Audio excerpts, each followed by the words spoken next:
Hey Drew, what happens when it's raining cats and dogs? I don't know, Olivia, what? You might step in a poodle. Well, good thing we're inside. Sports Scene starts now.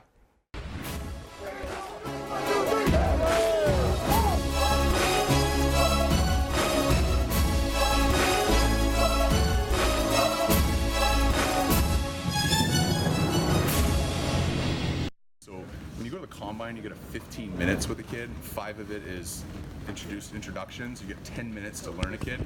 Sam is not the kid that you speed date. He's the kid you marry. Welcome back to the Annenberg Media Center. I'm Drew Jones. And I'm Olivia Sandusky. Pro Day started today. Rainy season and all, our USC football players were ready to show off their skills. At Pro Day, NFL scouts analyze speed, strength, and all football skills here at the USC field. And they decide who wants to be on their team professionally. Sam Darnold chose not to throw at the NFL Combine, so today was extra important for him. The biggest thing is have fun with yourself. Those are the two things that are my biggest takeaways from talking to guys who have done it before. Because if I do that, teams will really get to see the real me. Even with the weather conditions, Darnold performed very well in front of the scouts. His coach, Jordan Palmer, said he actually wanted to throw in the rain. So it was great. I thought it was a perfect day for him to get out there and show that, not that he can throw in the rain. I mean, you should be able to throw in the rain. That's not that big a deal. But for him to just act like it wasn't raining and no big deal, and that's just kind of who he's been, who he is on tape, who he is in the locker room. So I thought it was a great showing for him. Jordan. Now let's send it over to Jazz and Chantel to break down Pro Day even more. Thanks, Drew. 18 Trojans were showing their stuff in front of NFL teams today. The squads with the top 3 picks, the Cleveland Browns, New York Jets, and New York Giants all had reps here. All eyes were on potential #1 overall pick Sam Darnold. He threw in front of scouts for the first time after not throwing at the Combine. Now, Darnold had a pretty big year last season, leading USC to an 11-3 record. His completion percentage shows he's pretty accurate, but scouts are worried about the turnovers. He finished with 21 on the year, but all that's in the past. That's right, Jazz. Darnold was comfortable throwing with his own receivers and was happy with how he did despite the rain. It was cool, come out here and throw one last time with the guys that I've been throwing with for 4 years now, and be able to throw in the rain, tough conditions, and still connect. It was awesome. As you can hear, raining pretty heavily earlier this morning. One guy who didn't participate today was running back Ronald Jones. He didn't get to show his stuff at the Combine due to a hamstring injury, but he does plan on letting scouts eventually see what he's all about. Oh yeah, it's definitely been frustrating. Going back to the Combine to here today, that's why I'm having to reschedule and have another workout just so I can be 100%. It's unfortunately I had us at the top right now. And then after that, any ball is catchable.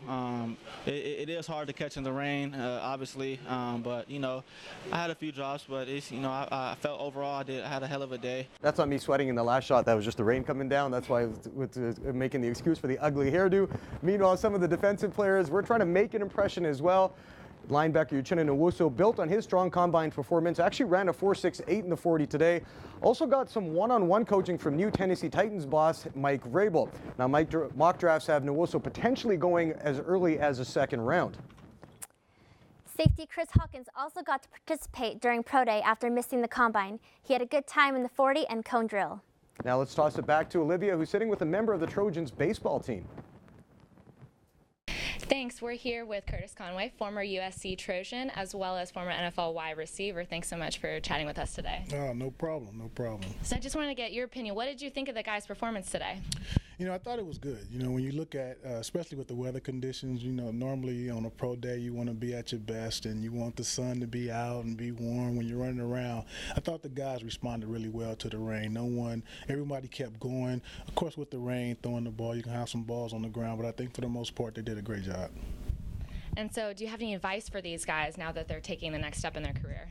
Well, you know, you leave. It's funny because being in college is a little different atmosphere than being in the pros. And now it's a job.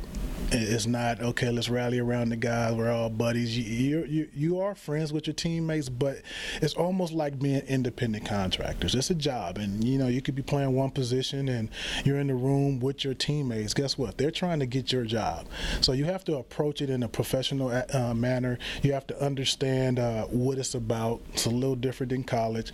And again, this is something that can set you up for life. So you can't, unfortunately, you may have to connect yourself to certain people that you were used to hanging around with, because they may not fit now in the atmosphere you're in, but you still gotta, be who you are, and but understand you're in a different situation, so you can't continue to do some of the things that you used to.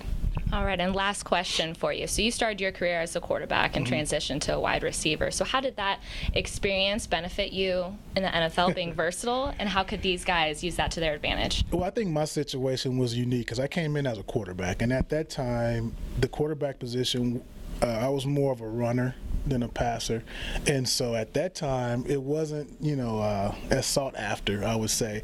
So I made the move because my vision was I didn't want USC to be my final stop of playing football. I wanted to play in the NFL, and I felt like at the time for me it would have been best to play wide receiver.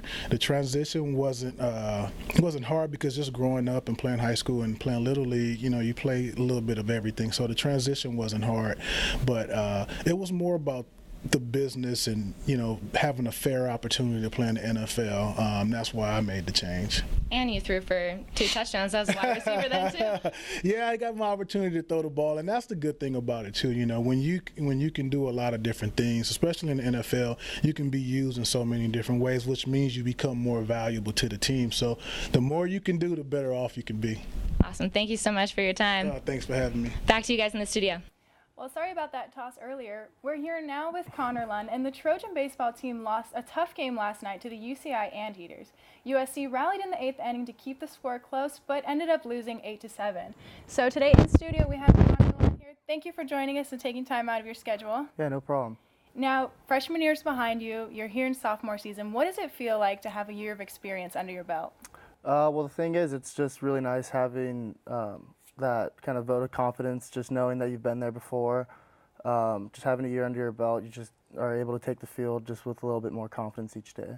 Yeah, and do you have any specific goals for this year? Do you set an ERA goal? Do you have different pitches you're working on? I don't really set statistical goals that much. I feel like people kind of harp on those too much. I just try and go in every day and get a little better with like a certain pitch, a little off-speed pitch, or how my mechanics are feeling, and hopefully at the end of the day, or at the end of the year, I'll feel a lot better and progress a lot. Yeah, and it definitely seemed to work when you guys threw that combined no-hitter against Utah.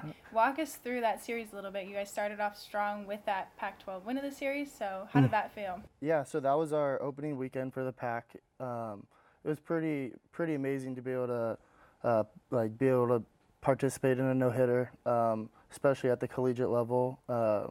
Each day you never really think about going in and that you're going to throw a no-hitter or someone's going to do it. But it was really cool. It hasn't happened in a long time here at USC, so it was really cool to be part of something special. And then the second day, it was really rainy weather, kind of like today.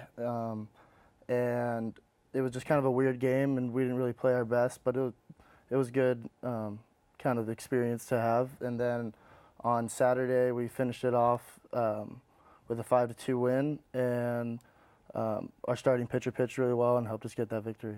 And you have Stanford coming up next. What does the team focus on specifically for that series? So we're kind of a team built on energy, I think, and chemistry. So we're just really focusing on playing loose and not letting anybody intimidate us. For example, we went out to Arkansas, and we weren't expected to play well against them at all because they're a top 5 team. And we went out and battled and played really well. We have the same mindset this week. They're a top 5 team as well. So we're pretty excited. We think we can make a statement a little bit. Well, thanks, Connor. Yeah. And now we have an update from Drew Jones about the USC men's basketball team. The Trojans suffered a heartbreaking loss to the Western Kentucky team on Monday, officially ending their time in the NIT tournament and their season.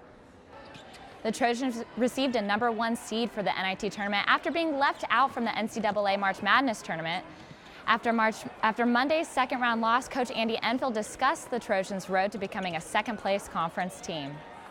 Oh, very proud of our team. We had an excellent season, second to Pac-12, conference championship. A lot of big games this year. Elijah Jordan, Kirk Harris, our other seniors, 3 seniors really played terrific basketball. Obviously, this was an unusual game for us with a lot of guys out. And Western Kentucky played really well, but focused more on our season as a whole. We're very, very proud of our players. Coach Enfield talked about how seniors Jordan McLaughlin and Elijah Stewart helped turn around USC's basketball program during their 4 years here. Junior Chimezi Metu will be joining the pair as they embark on their journey to go pro. USC's men's basketball season may be finished, but March Madness is well underway. The NCAA tournament is down to the Sweet 16, and there have been so many exciting games and upsets already. We started a bracket challenge for Annenberg Media, and suffice it to say, none of us have been doing very well after the crazy upsets this year. Here are our leaders. Our very own Julia Adams is in the top 3, even though she picked Michigan State to win. She's still hanging in there right now. Oh, and look at our bottom 3/4 here. Our director, Chris Chessier, who it's his birthday today. That's very exciting. Congratulations, Chris, on being 20 and in the bottom 3. We're very excited for you. What are you most excited for in the Sweet 16 matchup starting tomorrow? Well, I'm really looking forward to seeing Villanova match up here against West Virginia. I think, Villanova is the #1 seed, but it's going to be exciting to see if West Virginia can upset them. Villanova's had a pretty easy run so far to get to this point. I think if West Virginia can defend the perimeter and make it a little bit tougher for Villanova to shoot 3-pointers, they might have a chance of winning this game. What about you?